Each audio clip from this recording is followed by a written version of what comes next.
بسم اللہ الرحمن الرحیم۔ ناظرین کرام، مجھے ابھی چند لمحات پہلے ایک کلپ موصول ہوا ہے جس میں ایک موصوف مولانا ڈاکٹر مفسر کنز الدلائل وغیرہ وغیرہ پتہ نہیں کیا کیا مختار حیدری صاحب ہیں، کوئی وہ کسی ادارے کے سربراہ بھی ہیں یہاں لاہور کے۔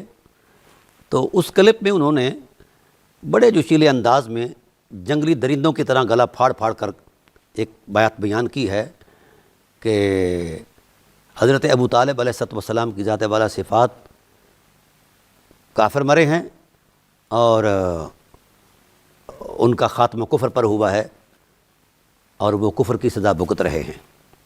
اور اس پر انہوں نے دلیل یہ دی ہے کہ مولا کائنات علیہ السلام کی ذات والا صفات نے جا کر رسول دو عالم صلی اللہ علیہ وسلم سے گزارش کی کہ یا رسول اللہ ان امّا کا شیخ الدال قد ماتا، ان امّا کا شیخ الکافر قد ماتا وغیرہ وغیرہ، تو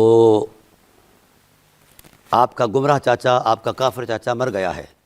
تو آپ صلی اللہ علیہ وسلم نے فرمایا، آپ صلی اللہ علیہ وسلم نے فرمایا فوارے ہو، اس کو جا کر دفنا دو، زمین میں داب دو۔ یہ حدیث بیان کی ہے اور بڑے تم تراک سے، اور پتہ نہیں کیا کیا وہ اپنے جذبات میں کہہ رہے تھے، وہ آپ سن لیں گے آپ اس کلپ کے اندر، کہ وہ رافضیت کو کوس رہے تھے، اہل سنت کے علماء کو کوس رہے تھے، پتہ نہیں کس کس کو کیا کہہ رہے تھے۔ بہرحال آپ یہ سن لیں گے۔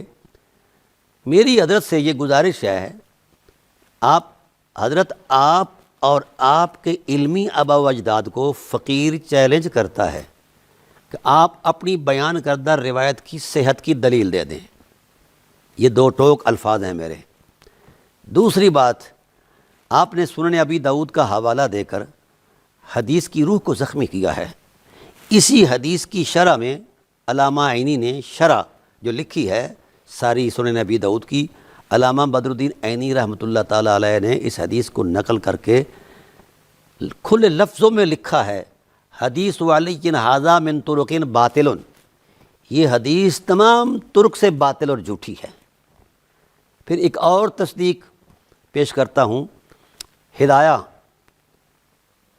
جو بڑی معتبر کتاب ہمارے مدارس میں پڑھائی جاتی ہے، اس کے اندر بھی یہ حدیث موجود ہے کتاب الجنائز کے اندر، کہ جب مسئلہ درپیش آیا کہ کافر کا دفن کفن کیسے ہو، تو صاحب ہدایہ نے لکھا کہ جناب والا جس طرح دبایا جاتا ہے کسی چیز کو، اس طرح دبا دیا ہے، جس طرح علی نے اپنے باپ کو دبایا تھا، یہ حوالہ دیا۔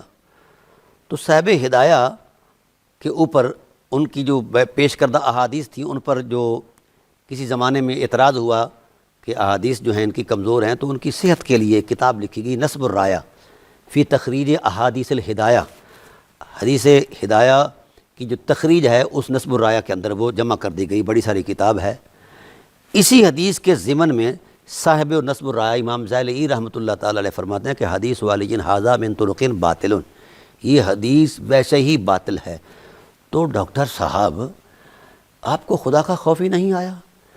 آپ خود کو ڈاکٹر بھی کہتے ہو، محقق بھی کہتے ہو، پیر بھی کہتے ہو، پتہ نہیں کیا کیا بلا ہو، تو آپ اگر واقعاتاً اپنے ٹائٹل کے مطابق آپ کا علمی حجم ہے، تو آپ کو یہ اس حدیث کے خد و خال کا اندازہ ہونا چاہیے تھا، آپ کو پتہ ہونا چاہیے کہ یہ حدیث باطل ہے۔ اور اگر آپ نے باطل حدیث کو دلیل بنا کر سید بطحہ افضل البشر بعد الانبیاء حضرت ابو طالب علیہ السلام کی تکفیر کی ہے، تو آپ پر توبہ واجب ہے، توبہ کریں، ورنہ آپ کی ایسی گت بٹھائے گا فقیر کہ آپ کی نسلیں یاد رکھیں گی۔ اتنی بڑی حرمت کو پامال کیا ہے، اتنی بڑی حرمت کو پامال کیا ہے، وہ بھی ایک جھوٹی اور باطل حدیث سے۔ خدا کا خوف کرو، کچھ تحقیق کا لحاظ ہی ہوتا ہے۔ آپ نے آپ کو کس بے وقوف نے ڈاکٹر بنایا ہے؟ کس بے وقوف نے مفتی کہا ہے آپ کو؟ ایسے ہوتے ہیں مفتی، ایسے ہوتے ہیں ڈاکٹر، کہ ایک جھوٹی اور باطل حدیث کو اتنی بڑی شخصیت پر استعمال کر کے ناجائز اس کا، اور اتنا بڑا دعویٰ کر رہے ہو۔ لہذا میں نے ہزاروں مرتبہ نہیں لاکھوں مرتبہ اعلان کیا ہے، دنیا کے ہر فورم پر کیا ہے، کہ حضرت ابو طالب علیہ السلام کی ذات والا صفات پر کفر اور شرک کا الزام کائنات کا بدترین جھوٹ ہے۔ اس سے بڑا جھوٹ کائنات میں نہیں بولا گیا۔ تو اس لیے آپ اس ضابطے کے مطابق کائنات کے بدترین جھوٹے ہیں. یہ ہے آپ کی ذاتی حیثیت. انشاءاللہ بقیہ بات ہم جب ہماری گفتگو آمنے سامنے ہوگی تو پھر کریں گے.